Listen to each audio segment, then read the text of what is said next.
बिस्मिल्लाहिर्रहमानिर्रहीम। अस्सलामुअलैकुम नाज़रीन कराम, नई वीडियो में आपको खुश आमदीद कहते हैं। भारत में मुसलमानों के साथ पुरतशद्दुद वाक़यात में इजाफा होता जा रहा है। अहमदाबाद धमाकों का केस का फैसला सुना दिया गया और ये फैसला भारतीय अदलिया पर एक स्याह धब्बा है, जिसमें 28 मुसलमानों को बेगुनाह करार दिया गया है। 13 बरस तक कैदो बंद की सौबतें ये बर्दाश्त करते रहे हैं। कुल 77 अफराद मुकदमे में शामिल तफ्तीश थे, बाकी 49 मुजरिम करार दिए गए हैं। जबकि इंसानी हुकूक की तंजीमों को इंसाफ के अमल में शफाफियत पर तहफ़्फ़ुज़ात हैं। भारतीय रियासत गुजरात के शहर अहमदाबाद में सिलसिलावार धमाकों के केस की तफसीलात क्या हैं, इस पर हम आज की वीडियो में बात करेंगे। ताहम वीडियो की तफसील में जाने से पहले चैनल पर नए आने वाले दोस्तों से गुजारिश है कि हमारे चैनल को सब्सक्राइब कर लें, बेल आइकन पर क्लिक कर लें, ऑल नोटिफिकेशंस को ऑन कर लें ताकि हमारी नई आने वाली वीडियोस आपको बर वक्त मिल सकें। नाज़रीन कराम, भारतीय रियासत गुजरात के शहर अहमदाबाद में सिलसिलावार धमाकों का केस भारतीय अदलिया के लिए बदनुमा दाग बन गया है। इस केस में जहां भारतीय निज़ामे अदल की कलई खुल गई है, वहीं मुसलमानों पर जुल्म की एक तलख दास्तान भी सामने आई है। बिलाखिर दहशतगर्दी के इल्जाम में कैद 28 मुसलमानों को बेगुनाह करार देकर रिहा कर दिया गया है। ताहम उनकी जिंदगी का एक बड़ा हिस्सा ज़ाय कर दिया गया। ये अफराद 13 बरस तक कैदो बंद की सौबतें बर्दाश्त करते रहे। वाज़ेह रहे कि मुकदमे में कुल 77 अफराद शामिल तफ्तीश थे, जो तमाम मुसलमान थे। भारतीय हुकूमत 2008 में होने वाले अहमदाबाद धमाकों का इल्जाम इंडियन मुजाहिदीन पर आयद करती है। 13 बरस तक चलने वाले इस मुकदमे में गिरफ्तार मुलजिमान का धमाकों से कोई ताल्लुक साबित न होने के बावजूद बाकी 49 मुसलमानों को अदालत ने मुजरिम करार दे दिया है। जबकि इंसानी हुकूक की तंजीमों ने इंसाफ के अमल में शफाफियत पर सवालिया निशान लगाते हुए कहा है कि अभी भी इंसाफ के तकाजे पूरे नहीं किए गए। रिपोर्ट के मुताबिक गुजरात की एक अदालत ने 29 मुस्लिम नौजवानों को 13 बरस कैद के बाद बाइज्जत बरी कर दिया। इंसानी हुकूक के कारकुनों का कहना है कि इन बेगुनाह शहरियों को ज़र तलाफी और उनकी जिंदगियां बर्बाद करने वालों को सजाएं मिलनी चाहिए। अब 28 अफराद के बाइज्जत बरी किए जाने का वाकया अपनी नौयत का कोई पहला वाकया नहीं है, बल्कि भारतीय अदलिया में ये रविश आम है। गुजरात के शहर अहमदाबाद में 26 जुलाई 2008 को होने वाले सिलसिलावार धमाकों के इल्जाम में गिरफ्तार 77 अफराद में से 28 मुस्लिम नौजवानों को एक खसूसी अदालत ने 8 फरवरी के रोज बाइज्जत बरी किया। कानूनी माहिरीन का ख्याल है कि दीगर 49 कसूरवार अफराद में से भी बेशतर को रिहाई मिल जाएगी, क्योंकि वो अपने जराइम के लिए मुकर्रा कैद से ज्यादा की सजाएं पहले ही काट चुके हैं। अहमदाबाद की अदालत के फैसले के बाद भारत में एक बार फिर ये बहस छिड़ गई है कि बेगुनाही के बावजूद जिंदगी के बहुत से कीमती साल जेल में बर्बाद कर दिए जाने के लिए कसूरवार कौन है और क्या इन कसूरवार अनासिर को कोई सजा मिलेगी। नाज़रीन कराम, इंसानी हुकूक के कारकुनों का कहना है कि दुनिया के हर मुहज़्ज़ब मुल्क में बेगुनाह साबित हो जाने पर मुतलका मुलजिम या मुलजमान को ज़र तलाफी के तौर पर माली मुआवजा देने का कानून है, लेकिन भारत में कानूनी तौर पर इसकी गुंजाइश होने के बावजूद अमलन ऐसा मुमकिन नहीं है।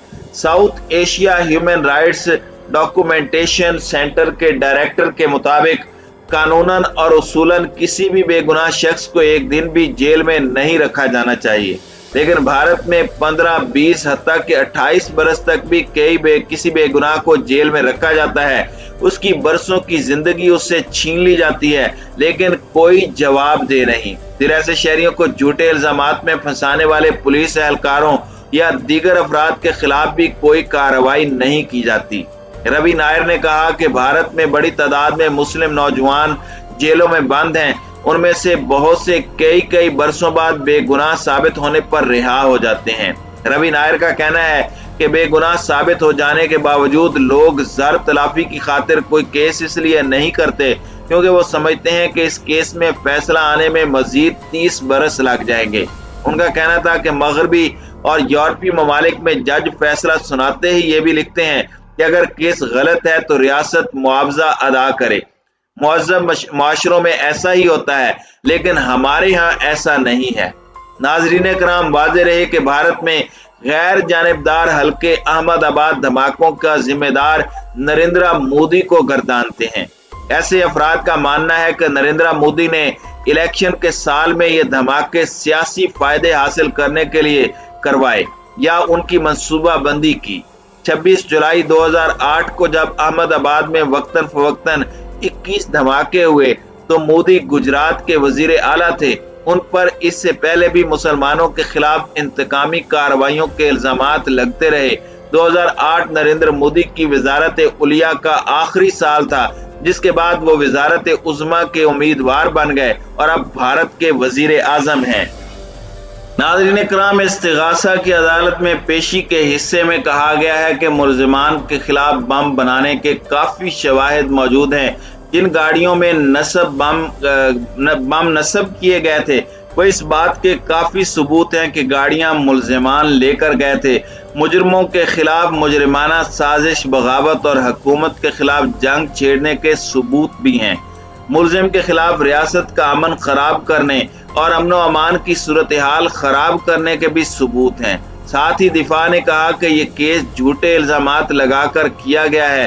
ملزمان اس جرم میں ملوث نہیں تھے، ملزمان کے خلاف جھوٹے ثبوت گھڑے گئے تھے۔ ناظرین اکرام، احمد آباد سیریل بم بلاسٹ میں 9000 صفحات کی چارج شیٹ داخل کرائی گئی تھی، جس میں 6000 دستاویزی ثبوت رکھے گئے تھے۔ گجرات میں 9 ججز اس کیس کے دوران تبدیل ہوئے۔ پولیس نے دعویٰ کیا تھا کہ کالعدم Students Islamic Movement of India کے ایک مبینہ دہشت گرد گروپ انڈین مجاہدین کے کارکن ان دھماکوں میں ملوث تھے۔ پولیس کے مطابق انڈین مجاہدین نے 2002 میں گجرات میں ہونے والے فرقہ وارانہ فسادات کا انتقام لینے کے لیے یہ دھماکے کروائے تھے۔ خیال رہے کہ احمد آباد میں ہونے والے ان سلسلہ وار دھماکوں میں 56 افراد ہلاک اور 200 سے زائد زخمی ہو گئے تھے۔ 26 جولائی 2008 کو 70 منٹ کے وقفے میں یکے بعد دیگرے یہ 21 دھماکے کیے گئے تھے۔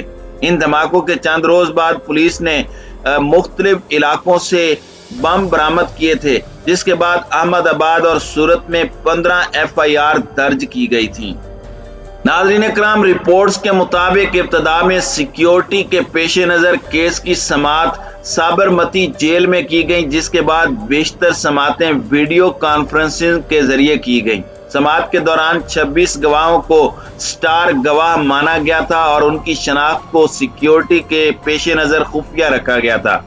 کیس کی سماعت کے دوران 547 فرد جرم لگائی گئی، جبکہ 1163 گواہوں سے جرح کی گئی۔ تمام ملزمان نے الگ الگ جیلوں سے ویڈیو کانفرنسنگ کے ذریعے شرکت کی۔ رپورٹس کے مطابق ملزمان میں سے 4 نے اپنا جرم قبول کر لیا تھا اور انہیں وعدہ معاف گواہ بنایا گیا تھا۔ البتہ بعض وجوہات کے باعث ان کے خلاف کارروائی جاری رہی۔ یہ تمام ملزمان ملک کی 6 جیلوں میں بند ہیں۔